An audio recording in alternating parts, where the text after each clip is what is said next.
All right, you guys, happy Thursday. In case you missed it, apparently Donald Trump is seriously considering pardoning Diddy. Yep, that Diddy, the one that we can, if we want to, just watch physically beat Cassie on camera. So what exactly is Trump on? I actually think it's very related to all the Epstein stuff. It makes perfect sense to me if you're paying attention. Further to that point, I'm so unhinged that I got into an argument with Grok last week. You guys know who Grok is? The AI technology that just shoots out answers. Yeah, well, if that is the technology of the future, then we should be concerned because apparently it's been programmed to cover for Epstein as well. What the heck is going on? Welcome back to Candace.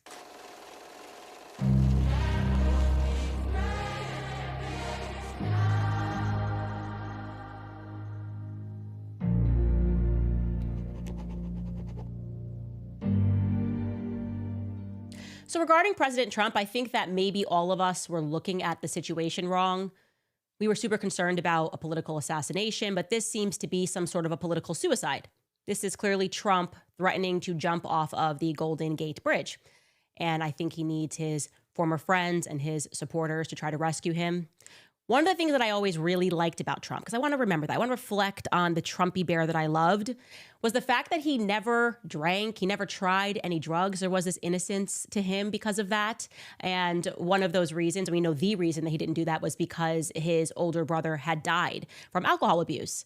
And I think plausibly the best moment leading up to his, while he was running at least, was when he sat down with Theo Von. I felt like that was a very human moment of Donald Trump when he sat down and Theo Von was discussing his past addiction issues.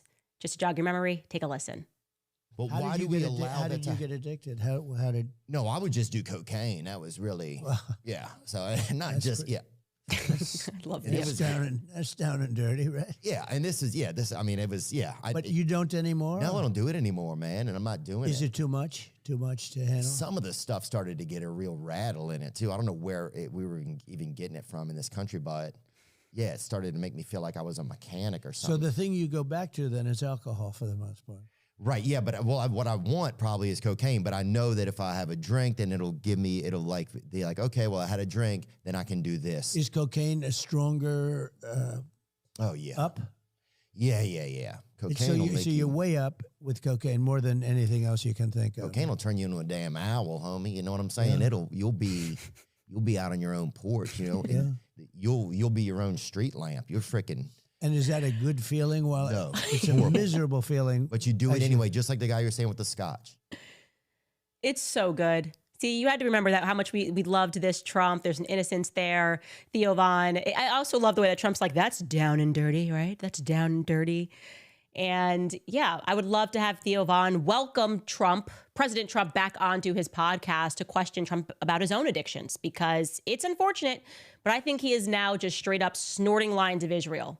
Demonstrably, I think Israel might be the most destructive drug to hit the market since 1948, because that drug did not exist before 1948. But Trump has been on something. Here he is. Like many people, once they go and they touch this wall, they become something else. And we just have to acknowledge that these are the signs of addiction. Right now, Trump is on his front porch like an owl. Things aren't making sense. He is his own street light right now. We know the patterns. All of us are familiar with addiction. Theo Von's talking about his addiction. I don't think I know a single person who doesn't have someone in their family that deals with addiction. And we're familiar with the signs. There's, I don't know, naming one here, erratic decision-making. It's like out tweeting bomb, Iran, changing your mind overnight to go and do that because Bibi Netanyahu, who's like your dealer, told you to. Also, another sign, lashing out at the people who love you. Remember the tweet? I don't even want my supporters. Because we were going, hey, we are demanding the Epstein files because that's what you promised us.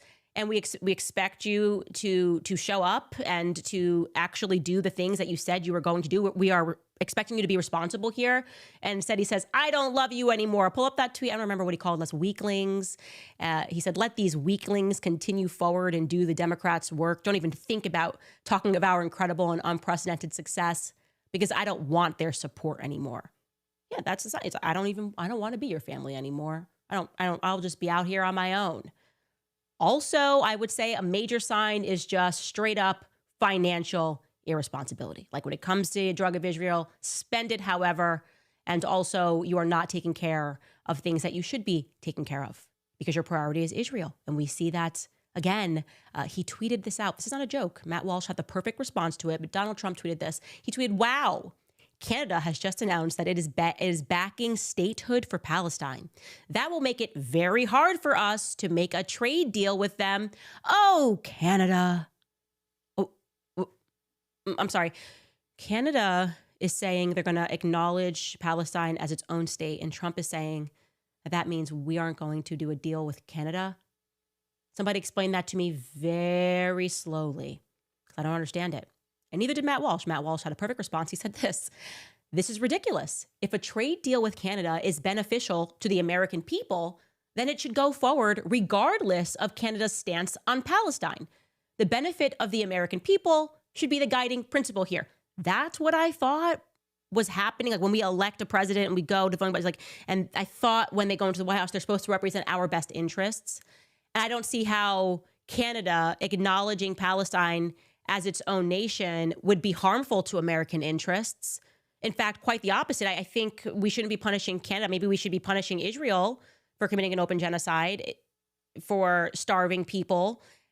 You, in this moment, have retired Green Beret and the former lieutenant colonel, I actually think he's still a lieutenant colonel of the Army, Tony Aguilar. He sat down with Tucker Carlson, and he is describing, he actually went over to Gaza, right? He went over to Gaza and was assisting Israel. And here is what he is now describing to the American people that he saw. Take a listen. I witnessed Palestinian parents, mothers and fathers, carrying their dead children in their arms, skeletons. I witnessed that. I've witnessed people that have come onto the sites that you can see that they are just completely emaciated and starving. That's not fake. If the deniers want to think that we got Stanley Kubrick to go into Gaza and take a bunch of crisis actors and shoot a film on to fake this starvation, but it's real and people are dying at this point right now because we, the United States, the Gaza Humanitarian Fund, put up our hand and said, we'll do it. The starvation at this point has gotten worse than it was before because the Gaza Humanitarian Foundation's process is leading to that starvation because it's not delivering enough aid, not even nearly enough, not even nearly to be a fraction of enough. And Trump apparently doesn't care. He is like, I am decisively so high on Israel that I'm going to keep letting that happen, and I'm going to start to punish people who are having a humane response to that condition because my job here is not to care about the American people. I will refuse trade deals no matter what. I've got to let Israel commit this genocide in open daylight. And that's what's happening. As if that's not bad enough, John Mearsheimer also went on to Tucker Carlson, and here's what he had to say about what's going on. The Israeli military has a huge PTSD problem. Oh, I bet. Really? Yeah. And the Jerusalem Post had a piece, I think it was the Jerusalem Post, had a piece the other day that said there have been 5 suicides during the past 2 weeks. So they're having a significant problem with suicide, significant problem with PTSD, and they're having huge problems getting reservists to report for duty. I bet. Because the Israeli military is heavily dependent on reservists. Yes. And the reservists have basically had it. So this war is having a corrosive effect. And the thing you want to understand is there's no end in sight. Right? There really isn't. Yeah, well, the end is every Palestinian has to die. That's what the end is. That's the end that is in sight so that they can build hotels. Again, Trump needs help. There's no question. And now, making matters worse, he's talking about doing all sorts of pardons that make it very clear who he is allegiant to. First and foremost, in case you missed this about a week ago, or maybe it was 2 weeks ago, he spoke about the idea of pardoning Ghislaine Maxwell. He was asked about the idea of pardoning Ghislaine Maxwell, and he didn't dismiss it. Take a listen. Would you consider a pardon or a commutation for Ghislaine Maxwell if it's something I haven't thought about. It's really something recommended. It's something I'm allowed to do it, but it's something I have not thought about. So that's a yes. He would consider it because it would be so easy to simply say, no, you know who Epstein is. We've been speaking about Epstein nonstop for the last few weeks. You are very aware, of course, about what he was doing. You're aware that this was his accomplice. So you would instantly just say, no, of course, I'm not going to pardon her, unless you're considering it because, well, maybe it kind of makes sense to pardon Ghislaine Maxwell, given the fact that you're now saying that there were no clients. Why is she in prison, right? Yeah, to make that work, you kind of have to pardon Ghislaine Maxwell. And as if that wasn't enough, Trump is also apparently thinking about pardoning Diddy. Okay, this is a headline. Donald Trump thinking of pardoning Diddy after bail decision. It tells us that Donald Trump's White House has been in communication with Diddy's legal team about a potential pardon for the music mogul, and we've learned that the decision may be determined by the judge's ruling on bail. Sources with direct knowledge of that told TMZ this. They continued that Donald Trump is, quote, more than open to pardoning Diddy, but he wants to wait to see what the judge does with Diddy's latest bail petition first. And their reporter is saying that Trump's team is saying that if Diddy is granted bail, then Trump is not going to make a decision on the pardon until he is sentenced. So he's going to see what happens. If the judge denies the bail, then he will be ready to make a decision immediately. Now, to be clear, Diddy was acquitted on 3 of the major charges pertaining to RICO. He was convicted instead on 2 counts of violating the Mann Act, which is basically transporting prostitutes overstate. It's not typically something that's used by federal prosecutors. And I actually tend to agree that Diddy, the entire trial, was very clearly a show trial, right? Most legal experts agree that if Diddy's case only involved the Mann Act, then they probably wouldn't have filed charges against him at all.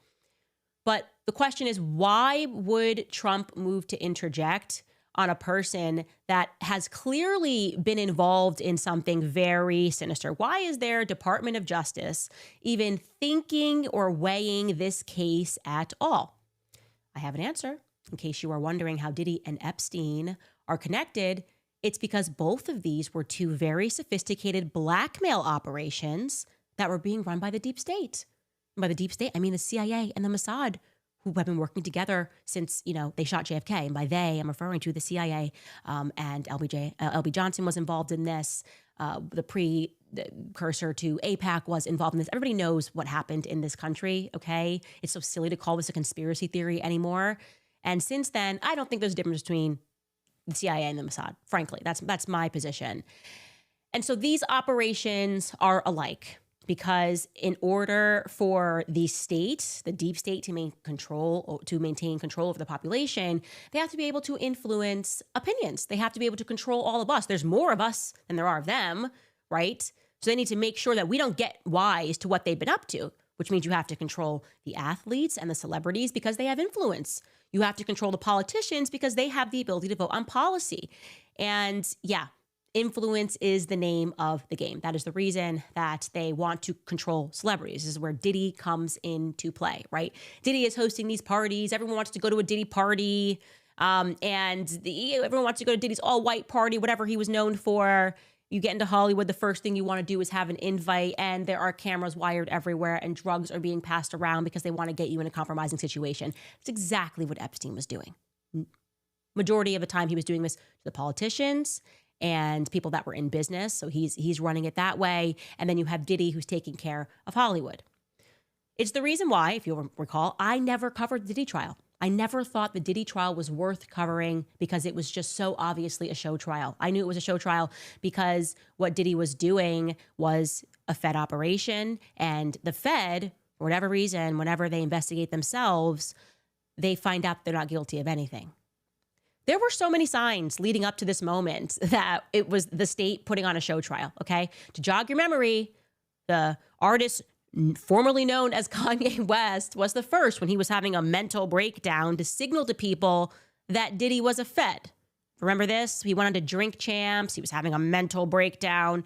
And then he randomly said this. But as far as Meek Mills, Puff Daddy, whoever, none of these all you fake hard you. Hold on. Okay. All you fake hard niggas, you. You know what I'm saying? I don't give a because you can't shoot nobody anyway. And the reason why you got to talk is because you did a deal, you fed. You know what I'm saying? That's why you got to come at me, because part of the deal for you to be a do all that, and get out of jail is that you promise that you're gonna go pull my co-car. So y'all niggas shut the up about me. Drink Champs pulled the episode down and actually deleted that portion that you just saw, and then they put the episode back up. They deleted the reference to Diddy being a Fed because he did a deal with prosecutors. And part of that deal, remember when he was shooting in the club with J-Lo, was that he would control other rappers. Kanye just said that. He put that out there. It sounded crazy, but he wasn't the only crazy person who put that out there. Obviously, notoriously, the biggest person was Jonathan Odie, who we all thought was crazy. And definitely is crazy because he shot up the Trump hotel, the Trump property in Miami, and then was saying all sorts of stuff about being a sex slave for Diddy. But in the land before time, when none of us knew about what Diddy was up to, you get this guy who sits down and he's like, yeah, I was a sex slave for Diddy, and Diddy works for the feds, and they give him a plane so he looks like he's got this money because he's a rapper.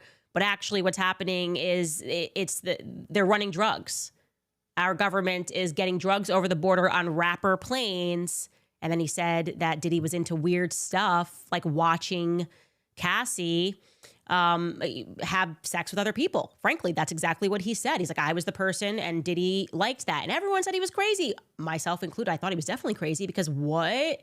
At this time, we thought that Cassie was like an innocent girlfriend of Diddy. They've been in a long-term relationship. Who would believe that? I'll jog your memory here. This was Jonathan Odie. His accent is a bit thick, but we did put some captions on this, so take a listen. Do you know Sean Combs? Puff Daddy? Yeah. P. Diddy, whatever you call himself these days. Yeah, go ahead. Yeah, he's part of what's called the Boule. The Boule is a branch of the Illuminati. Okay. It's the black people. I had settlement with Sean, okay? And he belongs to that agenda. That's why he's so famous. They land all the contracts. It's his attorneys. I had sex with Cassie and Sean. Basically, he would masturbate, tell me what to do with Cassie. I had like 15 encounters, and I heard a lot of business. Because what they would do is Sean talks a lot on the phone and on the TV with speakers and stuff, and I was like a sex slave. Okay, the hip hop agenda is an agenda to move drugs all over the United States. You need to inform the DEA. They move all the dope, on private jets, which don't get screened by customs, by the inside the United States. That adds up for me. Not sure if it adds up for you. Maybe when he said it, it sounded a bit far-fetched, but then we got a confirmation because Cassie was asked about that under oath. And yeah, here's the headline, New York Post. Trump club shooter who claimed that he was Diddy's sex slave was hired by music mogul. Cassie testifies. So if he was telling the truth about all that weird sex stuff, are we to think that he was just making up the part about the Diddy and other rappers being a part of some group that are really just a part of a broader Fed operation? Are we supposed to think that that guy was coordinating with Ye and they came up with this lie by themselves? And it just happened to fact check true that he was a sex slave of Cassie. And we found that out again years later. You got to open your eyes and pay attention that these operations happen everywhere. And so when it came to the matter of Diddy, okay, for those of us who actually read the lawsuit that was filed by Little Rod, the producer, who had, he said, hours upon hours of footage proving all of his claims. The most significant page of that lawsuit, which there has been a full media blackout on, was what he alleged about Lucian Grange, who is the president and at the top of Universal Music, right? He's got a lot of power, and this is what it said in that lawsuit. It reads, according to Mr. Jones, whenever defendant Grange, that's Lucian Grange, visited Mr. Combs at his home, it would be in the evening, and he and Mr. Combs would disappear for hours in Mr. Combs' bedroom. Defendant Grange sponsored and attended several Love album listening parties at Mr. Combs' home in Los Angeles, California. These parties were sponsored by the defendants and UMG, that's Universal Music Group. As evidenced above, these parties had sex workers and underage girls present. During these parties, defendant Grange knew or should have known that Mr. Combs was drugging the attendees through laced bottles of tequila and Ciroc vodka. It is no secret that Mr. Combs had specific bottles of alcohol designated for females and other bottles that were designated for his staff, his artists, and himself. This fact was detailed by former artists and bodyguards of Mr. Combs. As a sponsor of these events, defendant Grange had a duty and an obligation to ensure that sex workers and underage girls were not present, and that Mr. Combs was not spiking the alcohol with date rape drugs. Okay. Do you recall having Lucien Grange testify, be called to testify, anything like that? Okay. So you're telling me the person above Diddy is this guy, and they're just not interested in speaking to him at all. Also in that lawsuit, obviously, Christina Karam was mentioned as the Ghislaine Maxwell, the person who made everything happen, the person who made sure that Diddy was constantly on drugs. Again, this is all allegedly. We're reading a lawsuit filed by Little Rod. I don't know if this is true, but I do know that if I am the feds and I'm trying to bring down an operation that we're not executing, I am certainly going to bring these people into the courtroom. But they weren't there. And then it gets even more interesting when you learn, and I've talked about this in the Epstein, our Epstein series that we've just begun. One of the things is changing your name, right? One of these elements that I instantly now distrust that tells me that we should be paying attention to someone is that men don't just change their names. Remember Robert Maxwell, he had 4 names. That's just weird for no reason. Lucien Grange also changed his name. He used to be Michael G. And before that, he was an Epstein. I just don't trust people that change their names. So check out this article. I found this out in The Guardian, by the way, so you can fact check this is true. I've forgotten and overlooked how Jewish designers dressed the Beatles and changed global fashion. Now, this article is about his father, Cecil G. And it tells us that Cecil G was actually Sasha Epstein. And then he became Cecil G, but he's here with his sons. And it says right here, Cecil G with his 3 sons, Roland, Nigel, and Michael G. And to the right there, that would be Lucien Grange. I guess he was Michael G, but now he's Lucien Grange. He's not in the UK, he's here. And I guess he went from working for the Beatles and climbed his way up, and now he's this huge record exec. There were so many conspiracy theories. Like, I wasn't alive for the Beatles era, but man, I'm starting to wonder about all of those Beatles conspiracy theories, because people then thought that there was some weird stuff that happened, right? People that died around them in mysterious circumstances, people that actually even believe that one of the people that died was a member of the Beatles. There's like the Paul McCartney is dead theory. A lot of weird stuff, conspiracies, want to be clear, involving the Beatles. And so now you get to this point that you have this person who was a tailor for the Beatles, who's now at the top of Universal Music Group. And I would imagine that he'd be a person that I'd want to speak to, at the very least, who's changed his name, to figure out what is happening with Diddy. So yeah, when I look at this entire picture, what's clear to me is that Trump is once again being instructed to cover up a blackmail operation, okay? That is what's happening. Trump is once again being instructed to cover up a state blackmail operation. And the question is why, okay? And the answer to that is likely because knowing that our government funds drug parties and sex parties and potentially allows underage girls to be at those parties in order for them to ultimately control our perception by blackmailing those people in the attendees of the parties, not for the faint of heart. Sure, not for the faint of heart. But the expectation, if you are going to say that you are committed to dismembering the deep state, if you are going to really say that and run on that and run on Epstein and run on the corruption of DC and referring to it as a swamp as you did, and then you get into the swamp and you start to cover up for the swamp, like nothing to see here. And we're like, that looks like a Loch Ness monster. Like nothing to see here. Then you're going to lose your supporters. And I get it. You don't care. You don't care. You're like, supporters, be gone. I don't care at all. And maybe you're only in this for your legacy. But I was saying to Tucker Carlson yesterday that I would almost appreciate it if they didn't put on this pretense.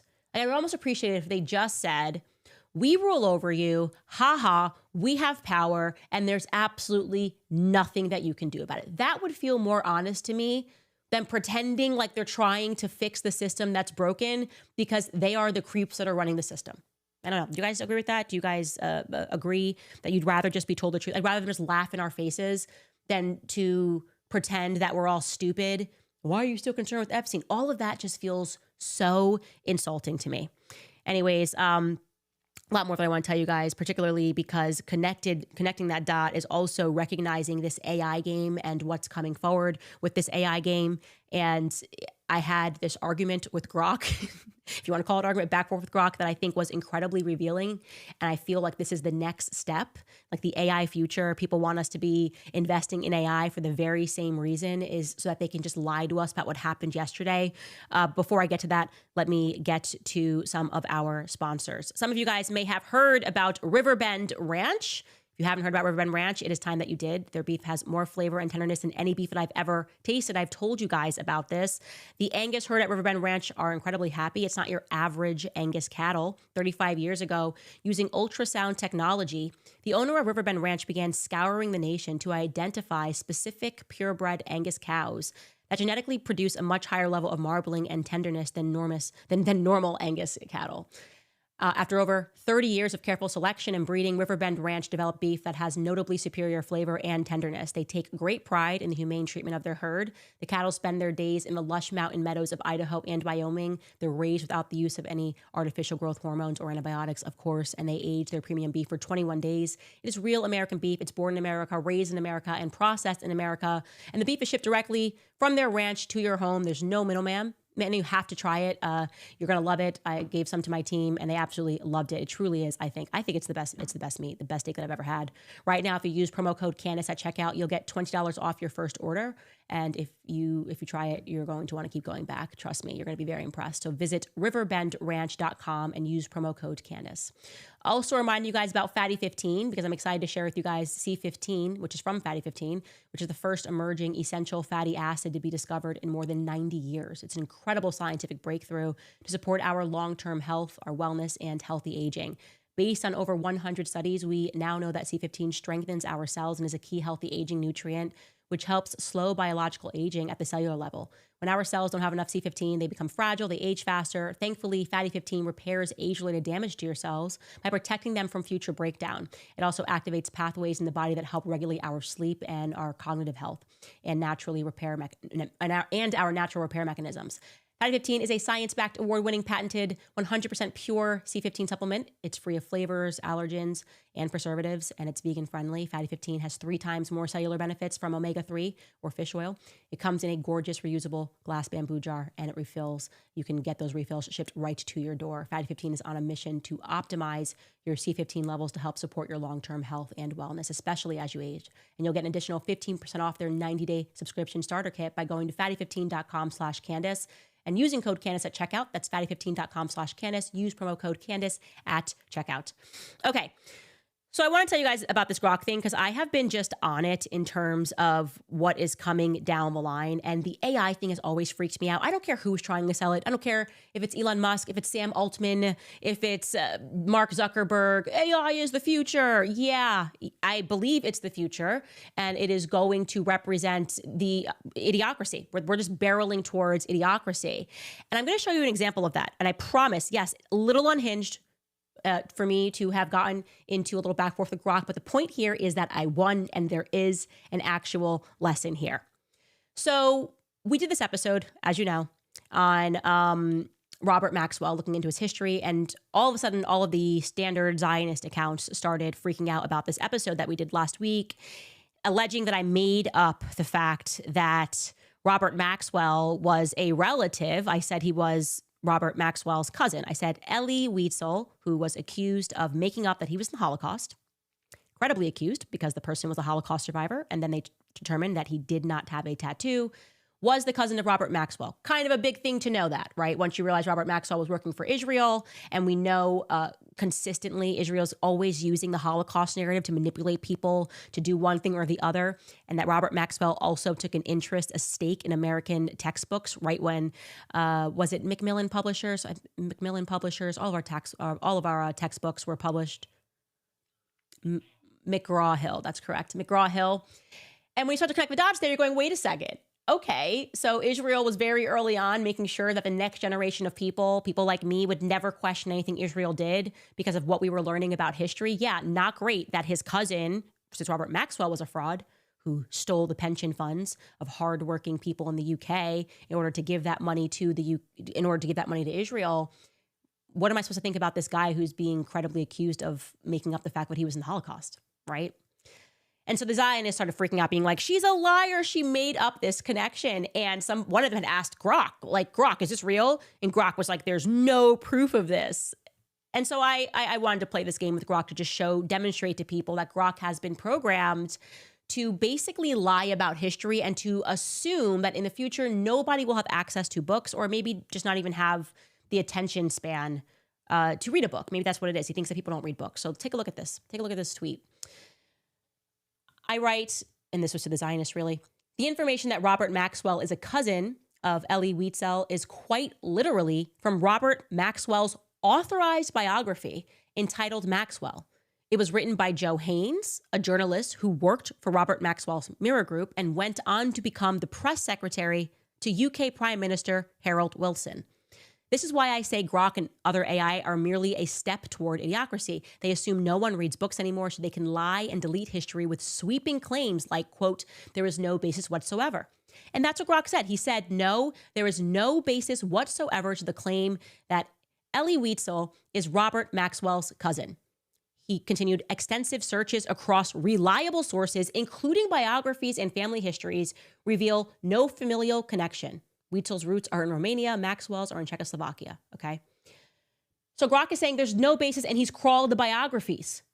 Except he missed Robert Maxwell's authorized biography, authorized by an employee he authorized an employee of his to write this biography about him.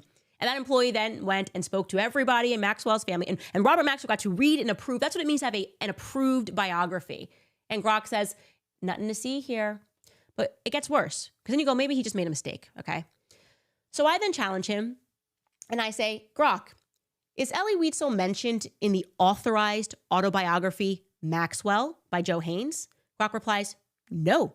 Elie Wiesel is not mentioned in Joe Haynes' 1988 biography, Maxwell. Extensive searches of book previews, reviews, and related sources reveal no reference to him, let alone as Robert Maxwell's cousin. This claim appears unfounded, consistent with prior analyses. Okay, interesting. That's amazing. Now you can see Grok has already been fact-checked because I just kept going. So then I say, Grok, he's literally mentioned on page 41 of this book, which is available for the public to read here. I actually found it archived. Brilliant. Love myself right there. It is strange that you are denying what people can see with their eyes here. So I tell him, here's the exact page you can find it on. And still, he lies. Okay. Grok then says, thank you for the link. Upon verification, page 41 of Haynes' Maxwell discusses Robert Maxwell's early life and family losses in the Holocaust, mentioning a brother, Elie, likely a family member, but not Elie Wiesel or any cousin link. Biographies of both men confirm no familial ties. This appears to be a misinterpretation. So now he's saying it's not Elie Wiesel, it's just some other Elie, and you assumed. So then I just post the page. I didn't know what to do. I'm like, this is kind of so crazy. What kind of programming is this? That you're just denying this in the face of overwhelming evidence. It sounds like Soviet programming. And I wrote, what are we doing here, Grok? It literally says Elie Wiesel, the Nobel Peace Prize winner. Are you assuming people cannot read? And then he cops to it and he says, yeah, okay, upon review of the book excerpt, now that you've presented the book and there's so much evidence, thank you for highlighting it. Accuracy matters. This is not an insignificant exchange. The reason why I'm covering this is not because I recommend that anybody spend their time arguing with AI bots, but because this is now being pushed on you, right? This is being pushed on us that like the future is AI. The future is artificial intelligence. Why are they pushing artificial intelligence on people? Is because, well, maybe it's right there in the name. They want you to be intelligent artificially. It's a veneer. You're not actually intelligent. You might be an idiot. And all they have to do in the future, when people won't even buy books because everything is going to be on computers, right, is hit delete. Delete. That never happened. There's absolutely, I mean, it's not even like Grok said, he didn't hedge there, right? He wasn't like, there's nothing I can find. If you find something, send it back so I can add it to my data center. That's not what he did. He said there is absolutely no basis. And the basis was literally Robert Maxwell's authorized biography. So the question that we have to ask ourselves seriously is, what are they after here? Because it's pretty clear to me that they're looking for this 1984 warning of a future where there's no such thing as yesterday and everything is going to become a present. And I say this because parents need to be aware of this, okay? They do not want our children to be able to have an attention span to read a book, to read a biography, to know how to research, to focus on one story. That is what all of these tech companies are working on. It is making sure that nobody has an attention span. Literally, the future will look like nobody being able to read a book, and nobody's going to question Grok. I've seen this happen myself. Grok will make up something about me and people will argue with me about me. And I feel like they're doing that for fun, to see if people will take arguments to other people, to test to see if people will believe the tech above the human being, right? I've tested it. I've been like, let's just ask it something about me, completely fake. And he's like, there's no basis, or there is a basis. Somebody came at me and said, George is Jewish, my husband. And I know because, and they had a screenshot from Grok. They said George was Jewish. And I'm going, wow, this is crazy. Grok knows more about George's family than me and George do. So the purpose, I feel, is that they really are kind of soft launching idiocracy. They're trying to see if they can get people to rely on tech, and tech will not have the answers. Instead, they will be able to just, like I said, in a moment's notice, to delete any trace of something and say it never existed. And we need to be mindful of that, and not just be mindful of that, but to forcefully reject these tech lords. I've told you, I don't trust Elon Musk. I never have. Okay. He comes across to me like someone who was given the Midas touch, who got a couple of companies, and we're supposed to believe he's smart and to trust him and to build that relationship with him. And then when he drops something, just fly to it. And oh, well, at least it's in the hands of Elon Musk. At least Twitter is in the hands of Elon Musk. I've seen so many bots, which Elon Musk won't address. No more. When it reached peak bots on Twitter, on X, formerly Twitter, was when they were talking about going to war with Iran. It got so crazy on X with bots that were insisting on war with Iran that even Disclosed TV, which like that account just literally does the news, said, is anybody noticing like an insane increase in bots? I was like, yeah, that tells you that's the military. And that, by the way, is the people who Elon Musk and Peter Thiel and these AI type people and futuristic minds, they have always done deals. They are rich because they have done deals with our government. Our government is not and has never been our friend, okay? They want to rule over you. And it is easier to rule over people if they're stupid, if they're real stupid and committed to their stupidity. If they're stupid enough to believe in the tech telling them the truth, then that's perfect. So I just wanted to point that out too, because I was stunned. I was actually stunned. And then after all of that, we debunked it, and you had accounts, these like Zionist accounts being like, well, we still got you because the passage says distant relative and not cousin. I'm not kidding. This is one of these Zio accounts. They wrote, where did you come up with cousin when it says distant relative? So I replied, what are our options here? Are you surmising that he could have been a distant mother, a distant father, a distant brother? Like, what are we saying here? And the other conclusion would be worse. He'd be closer. Obviously, the assumption here is it's got to be a distant cousin because they're born around the same year, 5 years apart. It's so frustrating to watch people commit to stupidity and try to take others down with them. Don't be that person. Say no to tech. Say no to AI. Get your kids out of school. Get your kids off of the iPads. It's not serving them. It is only serving the government. And these people like Elon Musk, they are the descendants of people who wanted this vision. I told you this. Elon Musk's grandfather was, I think, had his company shut down or a political party shut down in Canada because they believed that tech should be the overlords. You can genuinely look this up about Elon Musk. And I'm supposed to believe that Elon Musk just happens to have those same ideas? No, they're all working together. Again, the goal is idiocracy.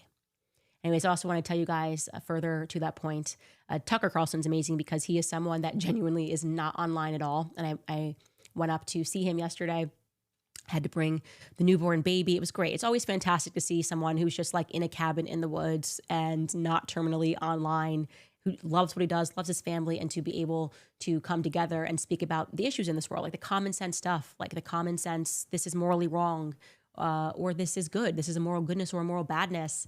But I could not resist getting in on the trend. We haven't seen a trend that took the internet by storm really since the Ice Bucket Challenge. Then came the next big trend was Operation Mocking Pastor, when all of the accounts were going, what happened to Tucker Carlson and Candace Owens? Except the Ice Bucket Challenge was actually for a good cause. This challenge, nobody knows. It was just for like state stupidity. What happened? How could they be so upset about us murdering innocent Palestinian children? So I, of course, could not stop myself from getting in on that trend. And I think I did a very good job. Take a listen. Finally, I get in on the trend. What happened to Tucker Carlson and Candace? I watched that Ted Cruz thing. I did it. Now I challenge you guys to also get in on that, but look forward to our sit down. Obviously, we totally went everywhere. I said everything that I say on my podcast. I'm not exactly shy with what I believe and what I don't believe. Definitely, I probably am kind of further into the fight against Israel and the control that it has against the United States. We obviously speak about Brigitte and Brigitte's penis because it is a topic of state import, apparently. And so it's important for everybody to talk about Brigitte's penis. Yeah, because France demands it. You know, they demand that this is now a national, this is an international issue. I think he's releasing the episode tomorrow. He did tell me that it was coming out tomorrow, so you guys can look forward to that. All right, I'm going to throw it to a couple more sponsors, and then I want to get to what you guys are thinking. There's so much more that I could speak about today, but I think just discussing this mood and this change and what Trump is doing with Israel in defiance of his own supporters seems like a good place to end things before I get to some of your comments. First, I want to remind you guys about home title lock, because if you're a homeowner, you need to listen to this. When was the last time you checked on your home title? The problem is in today's AI and cyber world, scammers are stealing home titles. Your equity could be the target. Here's how it works. All criminals have to do is forge your signature on one document, use a fake notary stamp, pay a small fee with your county, and then that's it. Your title has been transferred out of your name.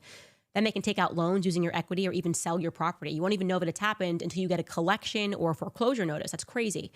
So when I ask you when's the last time you checked on your home title, if you are answering never, you'd be just like me, then you need to do something about that right now.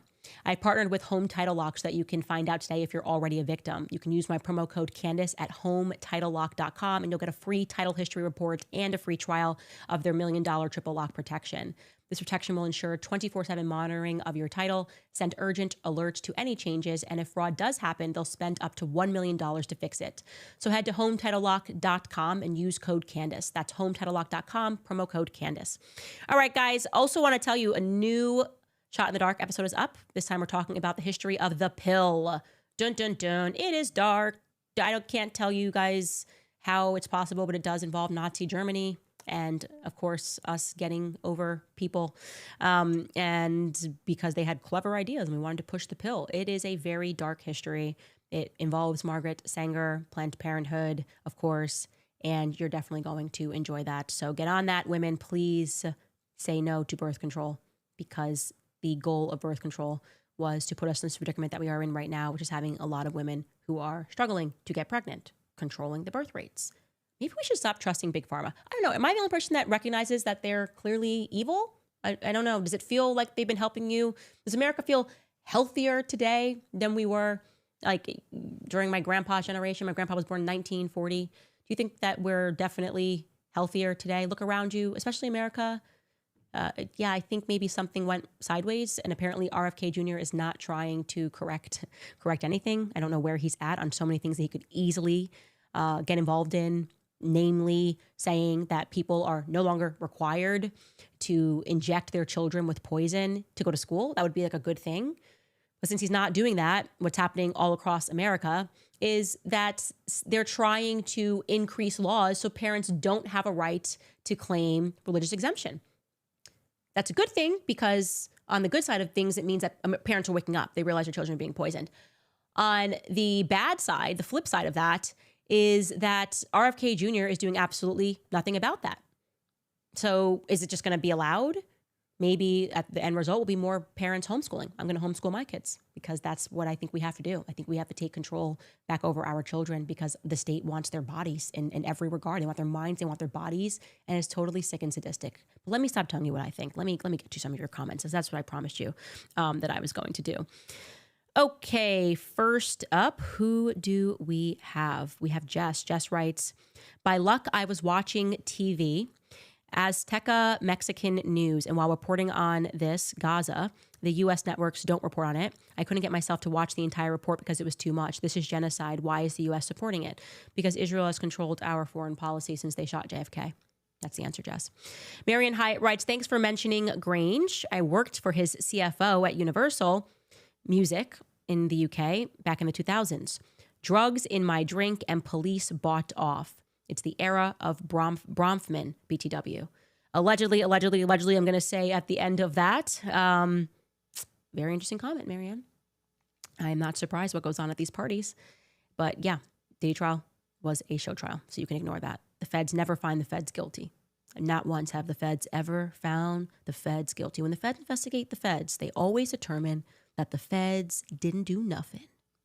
Edwin Mendez writes, hey, Candace, went live with another PC and told him with JD going on his freedom of speech tour, you and a fellow sister in Communion and Conservative, a JD Owens 2028 ticket would be lit. Okay, here's what I would say. JD, I'm interested in knowing where his mind's at right now. He's been quiet on the Epstein stuff, and I really want to like JD Vance. I have never met him, so I don't have a feeling about him. And, I try not to pass judgment until I can actually get in the room with a politician. But everything that I've heard in the background, people that I trust really like JD Vance. So I'm inclined to want to like JD Vance. But I feel like an easy layup right now, by the way, for Trump and JD Vance, would be to maybe comment on Emmanuel Macron suing a journalist in America. Like, didn't you run on speech? Everything, we can't have this happen in America. First Amendment, blah, blah, blah. Wasn't Trump's entire thing fighting the media that was trying to take him down? Now he's got a sitting president who I feel like is not just coming after me, but you're like daring Trump to do something, right? He's like, I'm the boss of France, and I'm going to start bossing around your constituents. And Trump's just taking it. Like, he flew over here and said, Trump, shut her up. And he's like, yeah, let me call and tell her to shut up, And sure, he did that, like I said, and I was honest about the fact that he did that in the interest of the negotiations that they were having about Ukraine and Russia, which he brought up. There's a lot that was going on at that time. But now, in the retrospect, that war hasn't ended.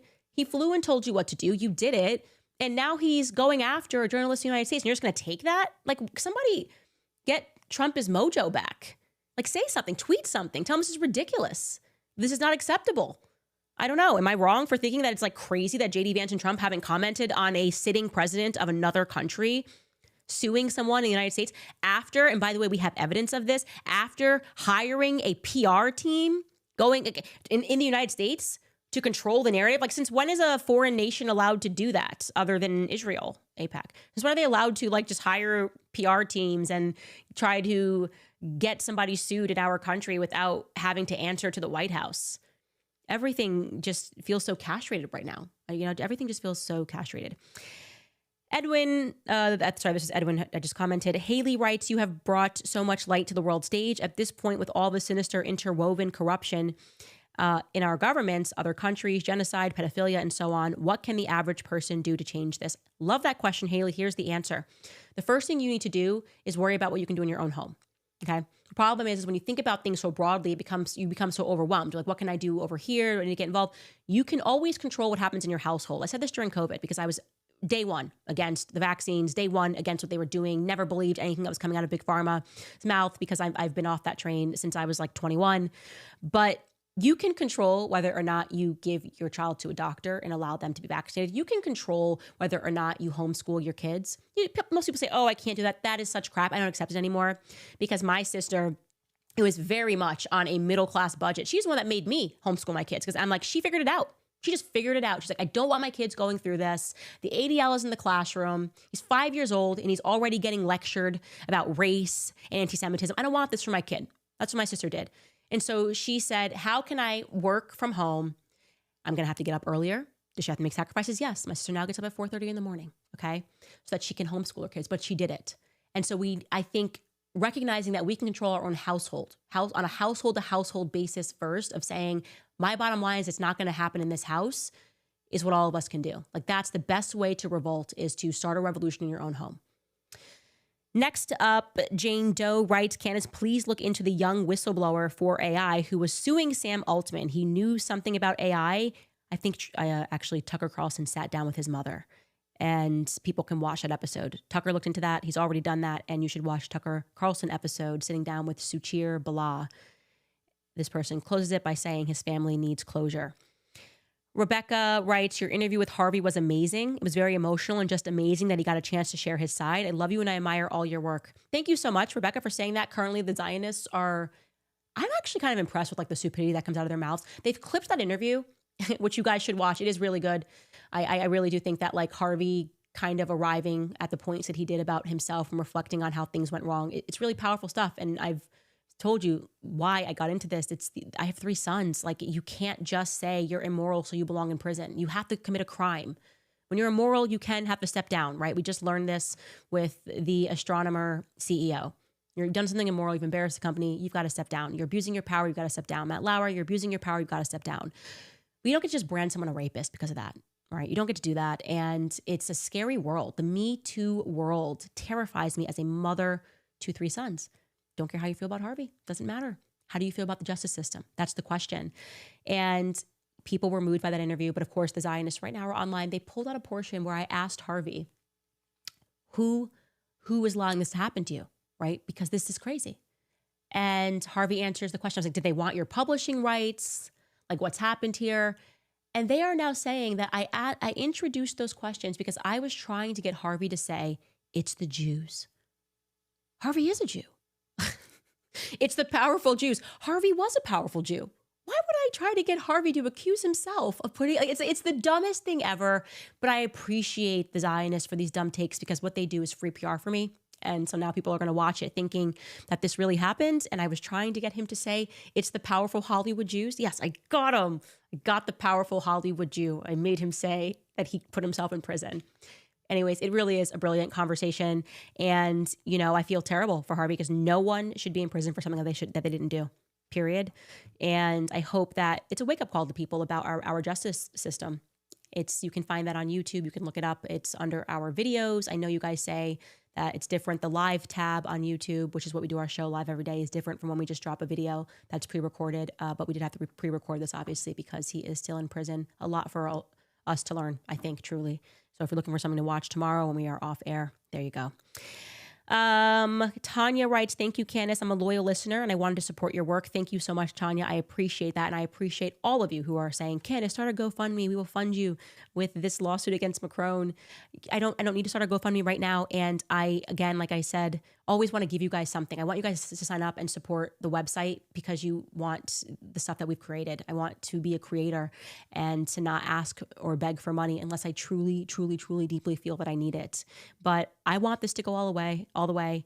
I obviously believe all the things that I have said, and more than what I believe in is what I don't believe in. I don't believe in the right of elites to shut us up and to impoverish us because we tell the truth. Right. And that is a position that I wish the Trump administration would take. And I wish they would weigh in on this and do the right thing. But I'm no longer holding my breath when it comes to whatever it is this administration has become. Anyways, reminding you again, there's a new Shot in the Dark episode that is up regarding the pill. If you are on that, woman to woman, please think deeply about that decision. And if you need reasons to think deeply about it, just go watch that episode. It's available. CandaceOwens.com. Otherwise, we will see you guys on Monday.